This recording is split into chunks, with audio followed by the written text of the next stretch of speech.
Hello everyone, welcome to A9 education. Guys, आज के इस प्रैक्टिस सेट 5 में हम अगेन 25 क्वेश्चंस कवर करने वाले हैं जो कि जनरल नॉलेज से रिलेटेड है। इससे पहले हमने 4 सेट्स कवर कर रखे हैं और उन 4 सेट्स को मिला के हमने 100 क्वेश्चंस कवर कर रखे हैं विद डिटेल एक्सप्लेनेशन। तो उन सारे वीडियोस को आप देख लेंगे और जो भी पॉइंट्स आपको नहीं आता हो या फिर आप मिस कर चुके हो उन सारे पॉइंट्स को आप नोट कर लेंगे, बिकॉज सारे के सारे 100 क्वेश्चंस काफ़ी इंपॉर्टेंट है और उससे भी इम्पॉर्टेंट जो भी चीज़ें हैं, जो एक्सप्लेनेशन आपको दी गई है वो सारी चीज़ें हैं। तो आप वहाँ पे वो सारी क्वेश्चंस को आप वहाँ पे कवर कर लेंगे। क्वेश्चन नंबर 1 से स्टार्ट करते हैं। We have question number 1 here. In Mauryan dynasty Kalinga war was took place in year. कौन से ईयर में कलिंगा वॉर जो है ना वो हुआ था, ये आपसे पूछा जा रहा है। गाइज, ये सारे के सारे क्वेश्चंस आपको इंग्लिश में प्रोवाइड किए गए हैं, लेकिन जो आपका एक्सप्लेनेशन मैं आपको दूंगी वो बाइलिंगुअल दूंगी, सो डैट कि Hindi medium and English medium दोनों ही स्टूडेंट को कोई भी प्रॉब्लम ना हो। फिर भी अगर कोई भी सजेशन आप मुझे देना चाहते हैं इस वीडियो से रिलेटेड तो आप मुझे कमेंट सेक्शन में कमेंट करके दे सकते हैं। क्वेश्चन नंबर 1 का जो आंसर है यहाँ पे वो है 261 BC। अब कलिंगा वॉर के बारे में अगर बात करें ना तो कलिंगा वॉर के बाद ही जो है ना अशोक में काफी परिवर्तन आया था। और इसको सबसे पहले तो आप ये देख लीजिए कि इसमें विक्ट्री किसकी हुई थी, तो ये हुआ था अशोक का। ओके, दूसरा कि इस वॉर के बाद वो जो है ना इन्होंने बौद्ध धर्म को अपना लिया था। कौन सी कितनी बार ये क्वेश्चन आपको देखने को मिला है कि ये अशोक की बात की जाए तो इन्होंने कौन से धर्म को अपनाया था, जैन या बौद्ध। तो ये इन्होंने अपनाया था किस धर्म को, ये इन्होंने अपनाया था बौद्ध धर्म को। ठीक है, अब क्वेश्चन नंबर 2 देख लेते हैं। Harshvardhan was defeated by. Harshvardhan जो है ये किसके द्वारा इनकी हार हुई थी, तो ये हुई थी पुलकेशिन II के द्वारा। तो ये पुलकेशिन II के द्वारा इनकी हार हुई थी। और दूसरा ये है कि हर्षवर्धन के बारे में अगर बात की जाए तो ये अपने शांति के लिए, स्टेबिलिटी के लिए और प्रोस्पेरिटी के लिए, इनके राज्य में काफ़ी शांति थी, प्रोस्पेरिटी थी और स्टेबिलिटी थी, इस चीज़ के लिए हर्षवर्धन जाने जाते हैं। ठीक है, और दूसरा कि इनका जो एक बायोग्राफी लिखा गया था वो किसके द्वारा लिखा गया था, वो आपसे कितनी बार पूछा जा चुका है। तो इनकी बायोग्राफी का नाम जो है ना ये है हर्ष चरिता। ठीक है, और ये लिखा गया था आपका बाणभट्ट के द्वारा। ये काफ़ी सारे जो भी बुक्स एंड ऑथर्स है ये हमने एक सेपरेट वीडियो में कवर कर रखा है, वहाँ से जाके आप इन सब को कवर कर लीजिए, काफ़ी इंपॉर्टेंट है ये आपके लिए। सो यहाँ पे आपने देखा कि हर्षवर्धन जो है ये किसके द्वारा इनकी पराजय हुई थी, तो ये हुई थी पुलकेशिन II के द्वारा। और हर्षचरिता जो है ये इनकी बायोग्राफी है जो कि किसने लिखी थी, ये लिखी थी बाणभट्ट ने। क्वेश्चन नंबर 3 है हमारा। Buddha gave his first religious message eight. कहाँ पे इन्होंने अपना फर्स्ट रिलीजियस मैसेज जो था, उपदेश जो था वो दिया था, तो ये दिया था इन्होंने कहाँ पे, ये दिया था सारनाथ में। ठीक है, अब यहाँ पे बुद्धा की बात की जाए तो इनका जो जन्म हुआ था ये हुआ था आपका लुम्बिनी में। लुम्बिनी जो कि कहाँ है गाइस, ये है नेपाल में। इनकी जो डेथ हुई थी ये हुई थी कुशीनगर में। और दूसरा कि इनका जो बचपन का नाम था ये क्या था, ये था इनका राहुल। और उसके बाद आप देख लीजिए कि इनके गृह त्याग की घटना को किस नाम से जाना जाता है, ये तो आपसे क्वेश्चन पूछा ही जाता है। तो इनके गृह त्याग की घटना को जाना जाता है महाभिनिष्क्रमण के नाम से जाना जाता है। दूसरा कि ज्ञान प्राप्त इन्होंने कहाँ करी थी, ये प्राप्त करी थी इन्होंने बोध गया में, बोधि वृक्ष के नीचे। ठीक है, बोध गया में बोधि वृक्ष के नीचे इन्होंने क्या करी थी, ज्ञान प्राप्त करी थी। क्वेश्चन नंबर 4 देख लीजिए। The Gupta's era was started by whom. तो ये गुप्ता एरा जो है इसकी स्थापना कभी किसके द्वारा की गई थी, तो ये किया गया था श्री गुप्त के द्वारा। ठीक है, और ये गुप्ता एरा के जो फाउंडर थे ये कौन थे, ये थे आपके चंद्रगुप्त वन थे। ठीक है, और इसको ना गोल्डन एज के नाम से भी इस पीरियड को जाना जाता है। गुप्ता पीरियड को गोल्डन पीरियड के नाम से भी जाना जाता है। गुप्ता लोगों का जो ये था कैपिटल था, ये कैपिटल कहाँ था, ये था आपका पाटलिपुत्रा में। पाटलिपुत्रा में आपका ये क्या था, कैपिटल था। और दूसरा कि यहाँ ये जो गुप्ता एरा के फेमस रूलर थे ये कौन थे, ये थे समुद्रगुप्त। और समुद्रगुप्त की नाम की बात की जाए तो इनको भारत का नेपोलियन भी कहा जाता था, भारत का नेपोलियन भी कहा जाता था, ठीक है। और ये भारत का नेपोलियन जो है ये इनको उपाधि इसने किसने दी थी, तो ये दिया था V.A. स्मिथ ने। गाइस आप यहाँ पे देख रहे होंगे कि जितने भी एक्सप्लेनेशंस हो सकते हैं, जहाँ से क्वेश्चंस बन सकते हैं, वो सारी की सारी चीज़ें हम आपको इस वीडियो में प्रोवाइड कर रहे हैं। और सिर्फ इस वीडियो में ही नहीं, इससे पहले के जितने भी वीडियोस, अभी हमारा चैनल नया है, आई थिंक 60-65 के अप्रॉक्स हमने वीडियोस अपलोड कर रखे हैं। तो उन सारे वीडियोस में आपको हर एक वीडियो में एक्सप्लेनेशन के साथ ही सारे के सारे वीडियोस हमने आपको कवर करवाए हैं, एक एक क्वेश्चन कवर करवाए हैं। सो अभी तक आपने उन सारे वीडियोस को नहीं देखा हो तो आपको जब भी फ्री टाइम मिलता है आप 1 बाय 1 हमारे वीडियोस को देखिए, काफ़ी सारी चीज़ें आपको वहाँ पे देखने को मिलेंगी। क्वेश्चन नंबर 5 देख लेते हैं। Where is the Lingaraj temple located. तो लिंगराज टेम्पल जो है ना ये कहाँ है, ये है आपका भुवनेश्वर में। अब लिंगराज टेम्पल की बात की जाए तो ये कौन से लॉर्ड से रिलेटेड है, कौन से भगवान से रिलेटेड है, तो ये आपका है शिवा से रिलेटेड, शिव से रिलेटेड ये टेम्पल है। दूसरा अब यह भी पूछा जा सकता है भाई कि ये बनवाया किसने था, तो ये बनवाया था, इस टाइप के क्वेश्चंस आर्ट एंड कल्चर में आपसे पूछे जा सकते हैं। इनफैक्ट यूपीएससी में भी इस टाइप के क्वेश्चंस आपको दे दिए होते हैं और एलिमिनेशन में आप देखो तो एलिमिनेट करके आप बहुत सारे आंसर्स को वहाँ पे सही कर सकते हो। तो यहाँ पे जो लिंगराज टेम्पल है जो कि भुवनेश्वर में है और किस भगवान से रिलेटेड है, तो ये है शिवा से रिलेटेड। और इसको बनवाया किसने था और किस सेंचुरी में बनवाया था, तो सबसे पहले तो देख लीजिए कि आप 10th सेंचुरी में बनवाया था और इसको बनवाया था किंग जयति केशरी ने, जयति केशरी ने, ठीक है। तो ये आप यहाँ पे देख लीजिए। क्वेश्चन नंबर 6 है हमारा, which was the birth place of Guru Nanak. Guys ठंड काफ़ी है इसलिए बोलने में थोड़ी स्लो हूँ, प्रॉब्लम्स होती हैं बोलने में या फिर लिखने में, हाथ भी उतना फास्ट नहीं चलता, तो थोड़ा इन सब चीज़ों को आप जब तक ठंड है तब तक कंसिडर कीजिए। और फिर भी अगर आपको प्रॉब्लम आती हो तो आप सेटिंग्स पे जाके आप थोड़ा सा वीडियो को फास्ट कर सकते हैं। क्वेश्चन नंबर 6 देख लेते हैं। Which was the birth place of Guru Nanak, तो ये था आपका तलवंडी। अब गुरु नानक की बात की जाए तो इनका जो जन्म हुआ था ये कहाँ हुआ था, तो ये हुआ था ननकाना साहिब में, ठीक है। और ये हुआ कभी था इनका जन्म, ये हुआ था 15 अप्रैल। ये काफ़ी जो भी क्वेश्चंस मैं आपको बता रही हूँ और जो भी एक्सप्लेनेशन दे रही हूँ ना एक्सप्रेसली, ये सारे के सारी चीज़ें आपके लिए काफ़ी इंपॉर्टेंट है, आप प्लीज़ इसको कहीं नोट कर लीजिएगा। तो ननकाना के साहिब में इनका जन्म हुआ था, 15 अप्रैल 1949 में इनका जन्म हुआ था। और ये ननकाना साहिब है कहाँ, तो ये कहाँ है गाइस, ये है पाकिस्तान में।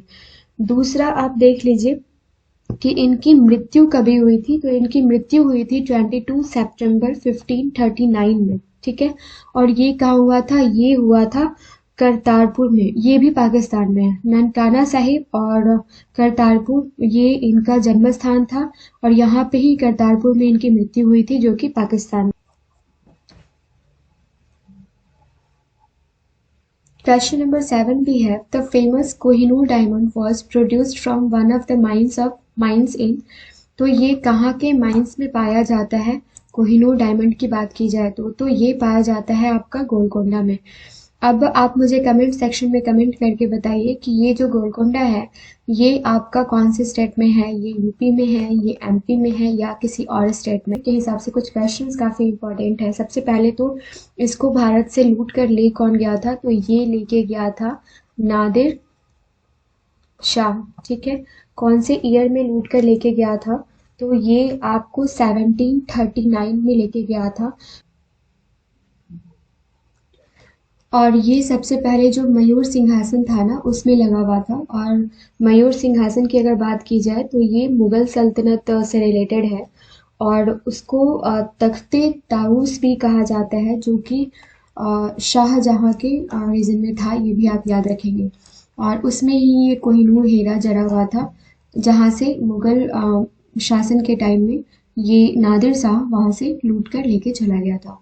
क्वेश्चन नंबर 8 देख लेते हैं। Razia Sultan, the first women to sit on throne of Delhi was daughter of, कौन किसकी डॉटर थी? ये जो रजिया सुल्तान है ये क्या है? ये फर्स्ट वुमेन है। अब एक रजिया सुल्तान, आप बिहार की बात भी कर लो तो आई थिंक वो फर्स्ट डीएसपी है, मुस्लिम डीएसपी है बिहार की। तो मैं उस रजिया सुल्तान की बात नहीं कर रही हूँ, मैं यहाँ पे रजिया सुल्तान की बात कर रही हूँ जो इल्तुतमिश की बेटी थी। तो यहाँ पे आप इल्तुतमिश के बारे में आप देख लीजिए। ये जो इल्तुतमिश थे ना, ये थर्ड एंड सबसे बड़े जो सुल्तान थे ना, वो थे स्लेव डायनेस्टी के। अब स्लेव डायनेस्टी के इनको क्यों माना जाता है? एक्चुअली इनको बचपन में बेच दिया गया था, ठीक है। और उसके बाद इनको जिस मास्टर ने परचेज कर लिया था, उनका नाम था कुतुब अल दीन ऐबक, ठीक है। तो कुतुब अल दीन ऐबक जो थे ना, उन्होंने इनको परचेज किया था और उन्हीं के डॉटर से इनकी शादी हुई थी, ठीक है। ये भी आप यहाँ पे नोट कर लीजिए। और ये रजिया इल्तुतमिश जो है, ये 1211 में इन्होंने क्या करी थी? गद्दी संभाली थी। और इनकी बेटी थी रजिया सुल्तान। क्वेश्चन नंबर 9 देख लीजिए। Battle of Tarain was fought in year, battle of Tarain जो है ये कौन से ईयर में हुआ था? इससे रिलेटेड क्वेश्चन हमने I think question number set number 4 या सेट नंबर 5 में हमने कवर कर रखा है। सेकेंड बैटल ऑफ तराइन में किसकी जीत हुई थी and first battle of Tarain में किसकी जीत हुई थी, तो आप वहां से जाके उन सबको कवर कर लेंगे। बैटल ऑफ तराइन को पूरा का पूरा आप कवर कर लेंगे। I think first battle of Tarain जो है वो हमने वहाँ पर डिस्कस किया था, and second battle of Tarain जो है वो डिस्कस किया था। फर्स्ट में किसकी जीत हुई थी? फर्स्ट में हुई थी पृथ्वीराज चौहान की, एंड सेकेंड में किसकी जीत हुई थी? सेकेंड में हुई थी मोहम्मद गौरी की, ठीक है। तो आप यहाँ पे फर्स्ट बैटल ऑफ तराइन कब हुआ था, आप मुझे यह बताइए। ये हुआ था 1191 में। And second battle of Tarain जो है जिसमें मोहम्मद गौरी की जीत हुई थी, ये हुई थी 1216 में। क्वेश्चन नंबर 10 देख लेते हैं यहाँ पे। The first battle of Panipat was fought in year, the battle of Panipat जो है वो 1526 में हुआ था, ठीक है।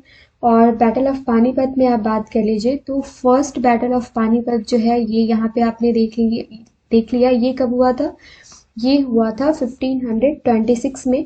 ये किसके किसके बीच हुआ था फ्रेंड्स? देखिए, कोई भी जो बैटल होता है ना, वो कौन से ईयर में हुआ था, कहाँ हुआ था, किसके किसके बीच में हुआ था और किसकी जीत हुई थी, बस ये चीज आपको सारी की सारी भूमिका जो है ना वो आपको देखना पड़ेगा। पूछने को कुछ भी पूछ सकता है, एग्जामिनर के दिमाग का कोई भरोसा नहीं है कि वो हमसे क्या पूछेगा।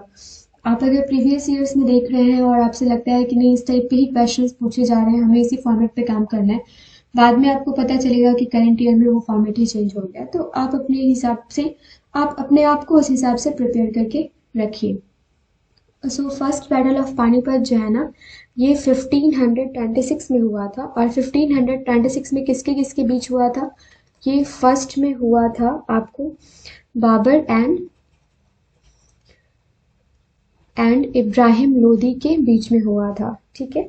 सेकेंड बैटल ऑफ पानीपत जो हुआ था ये कौन से ईयर में हुआ था? ये हुआ था 1556 में हुआ था। ये हुआ था हेमू एंड अकबर के बारे में, अकबर के बीच में। ये हेमू एंड अकबर से रिलेटेड भी काफी सारे क्वेश्चंस हमने set number 2 and set number 3 में कवर कर रखा है। And third battle of Panipat की बात करें तो ये हुआ था 1761 में, जो कि मराठा एम्पायर एंड अहमद शाह अब्दाली के बीच में हुआ था। तो ये तीनों बैटल ऑफ पानीपत आप डेट के साथ याद रखिए। क्वेश्चन नंबर 11 देख लीजिए।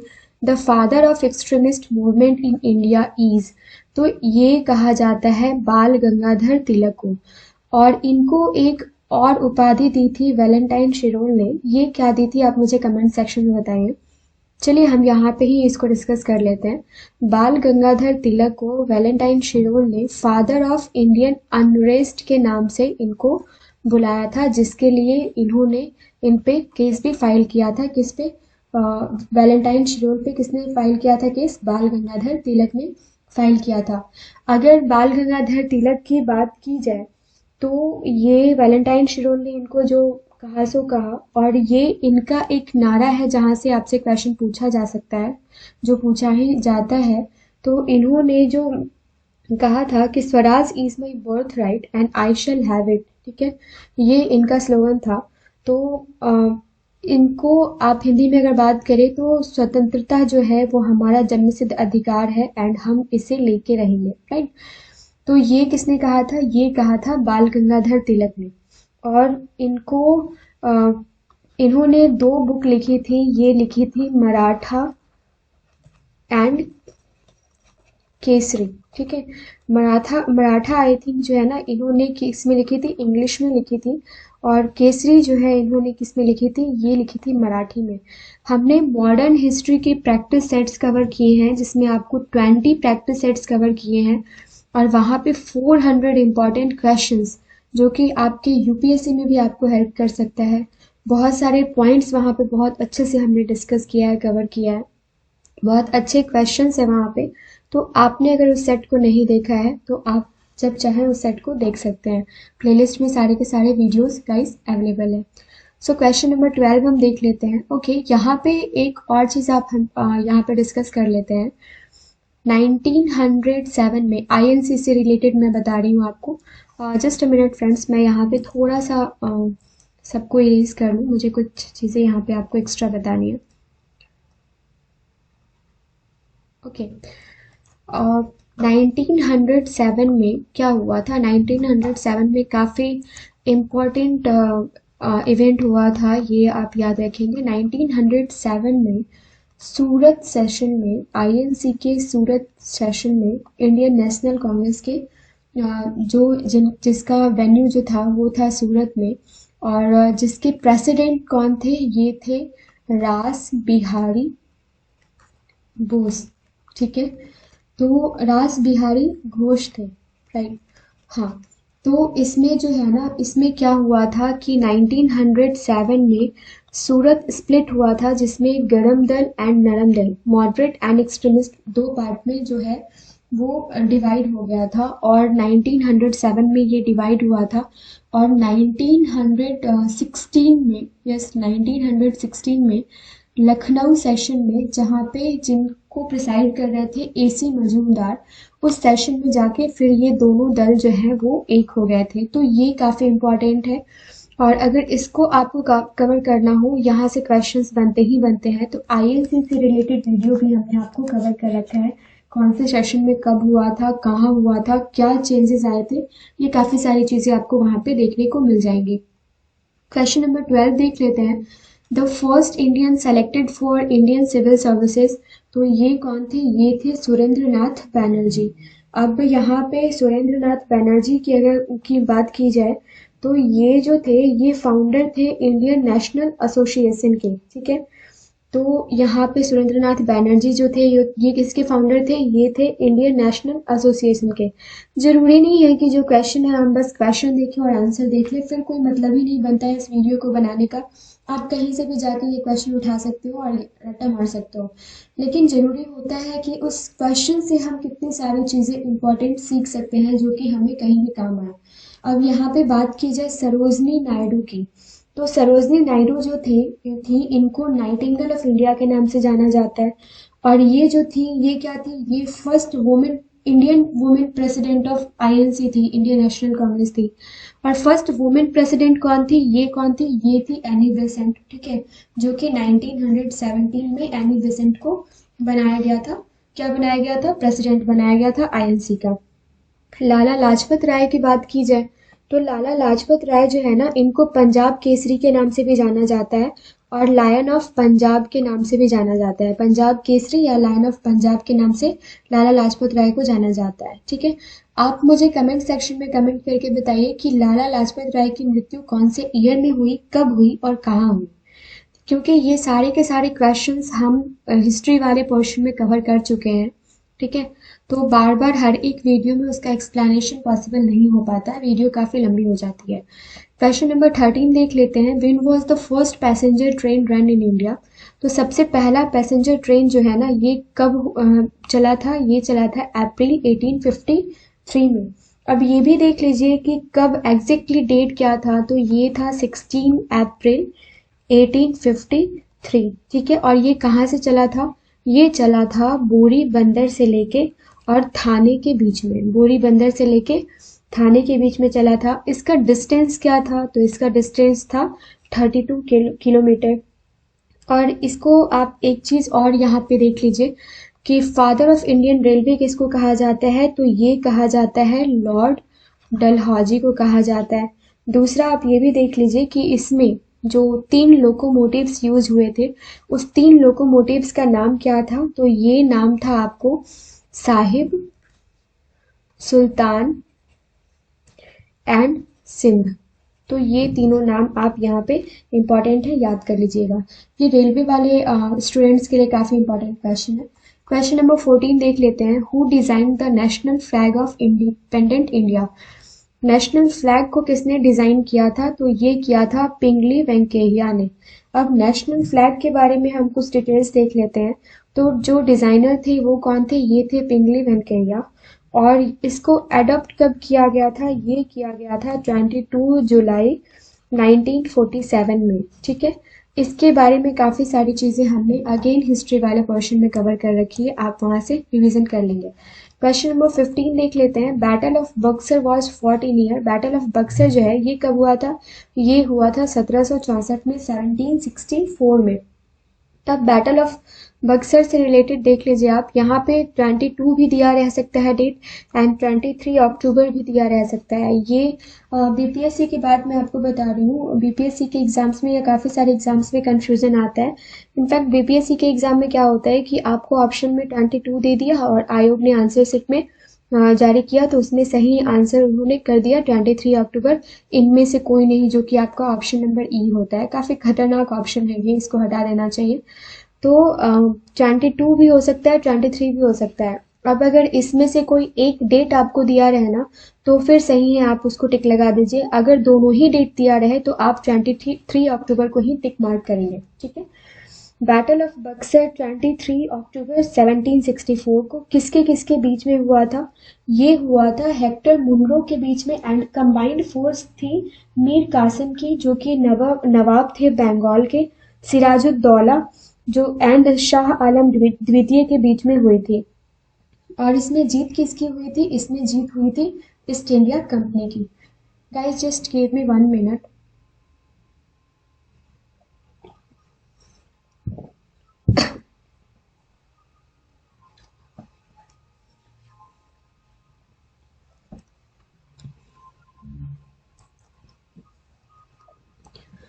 क्वेश्चन नंबर 16 देख लेते हैं। The article of Indian constitution which deals with money bill?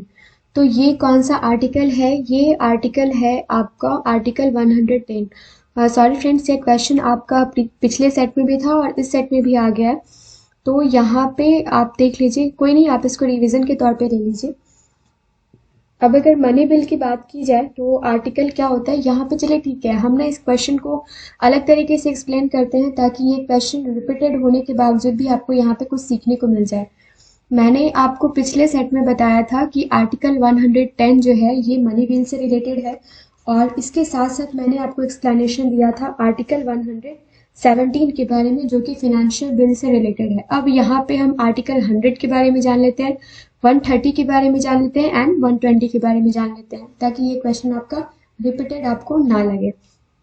अब 130 जो है ये क्या है? ये सीट्स ऑफ सुप्रीम कोर्ट, ठीक है, सीट्स ऑफ सुप्रीम कोर्ट से रिलेटेड है। और 120 की बात करें आर्टिकल की, तो ये क्या है? Language to be used in parliament, parliament में जो लैंग्वेज यूज होगी वो है। एंड आर्टिकल 100 जो है ये है voting in houses, power of houses.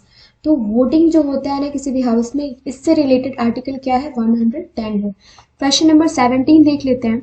How many fundamental duties are there in Indian constitution?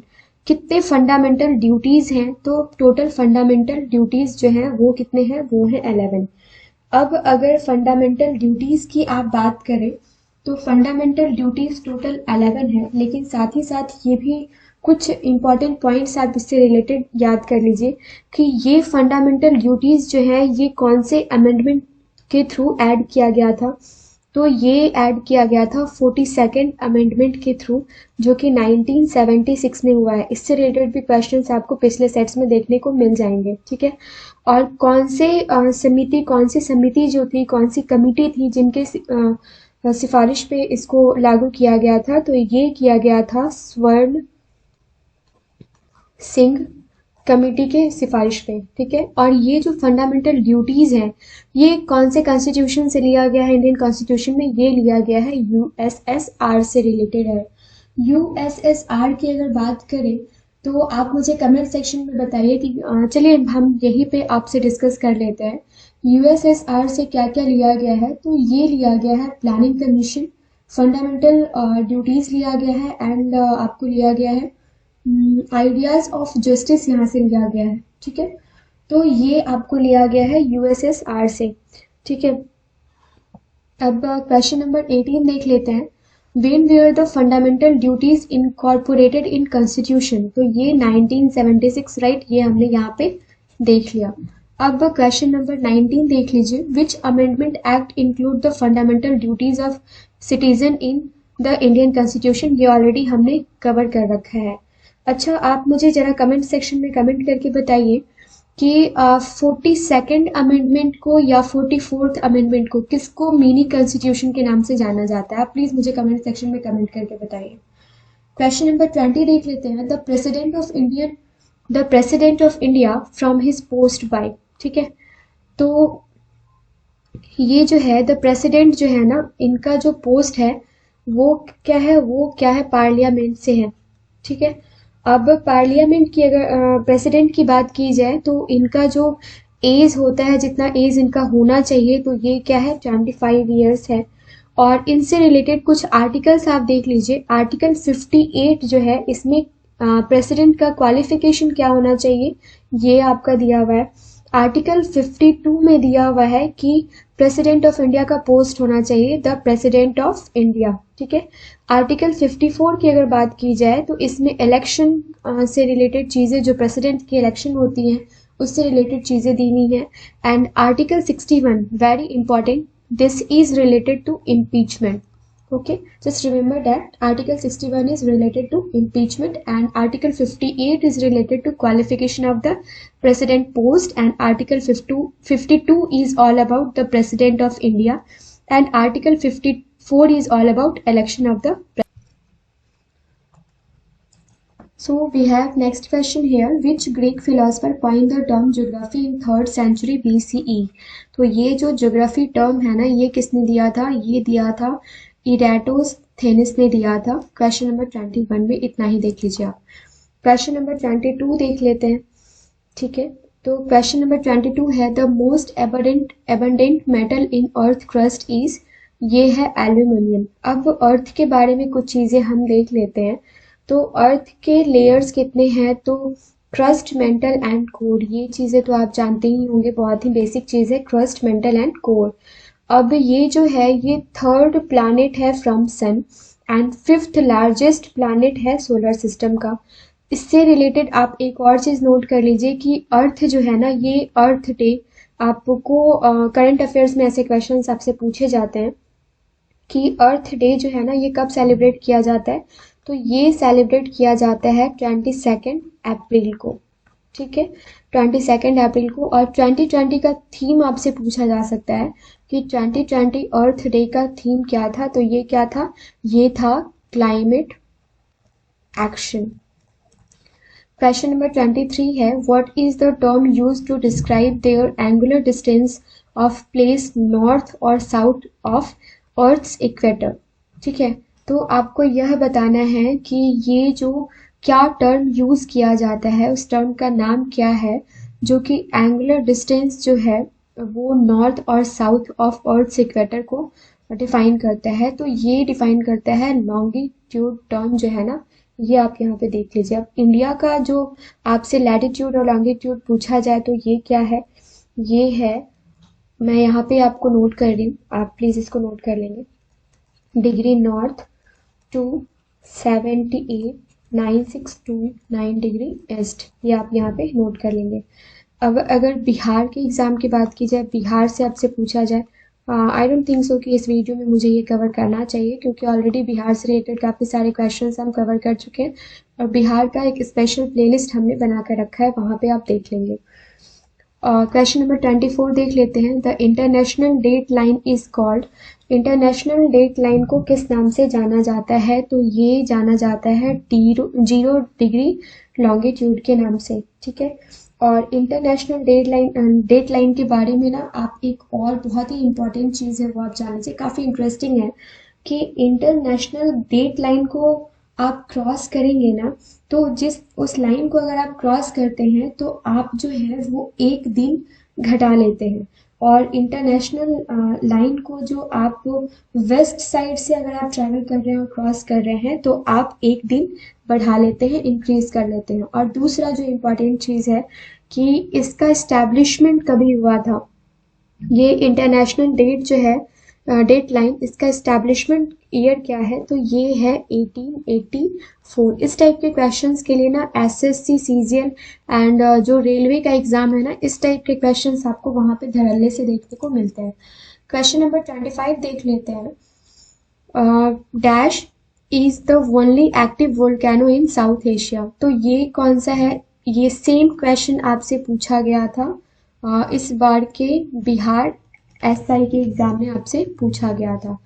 तो ये इसका आंसर हो जाएगा बैरन आइसलैंड, ठीक है। आइसलैंड के बारे में ये यहाँ पे बैरन आइसलैंड जो है ये आपका राइट आंसर हो जाएगा। अब बैरन आइसलैंड के बारे में हम जान लेते हैं कि ये सिर्फ और सिर्फ एक्टिव वोल्केनो है, ये तो आपको पता है, ठीक है। और ये लोकेटेड कहाँ है भाई, ये भी तो हमसे पूछा जा सकता है ना। तो ये लोकेटेड है अंडमान सी में, ठीक है। और ये ओनली एक्टिव वोल्केनो है along the chain of volcanoes from Sumatra to Myanmar, ये भी आप याद रखेंगे। अब यहाँ पे हम सारे आइसलैंड के बारे में देख लेते हैं। तो ये तोशाम हिल्स आप देख लीजिए, काफ़ी इम्पोर्टेंट है। ये भिवानी डिस्ट्रिक्ट में है। भिवानी डिस्ट्रिक्ट कहाँ है भाई? ये है आपका हरियाणा में है, ठीक है। और ये आपका पाया जाता है अरावली रेंज में पाया जाता है। और ये सेकंड लार्जेस्ट हिल रेंज है, ठीक है। हिल है, सेकंड लार्जेस्ट हिल्स है इस रेंज में, अरावली रेंज में। फिर दिनोधार हिल्स के बारे में हम जान लेते हैं। ये कहाँ है? ये है कच्छ डिस्ट्रिक्ट में। कच्छ कहाँ है गाइस? ये है गुजरात में।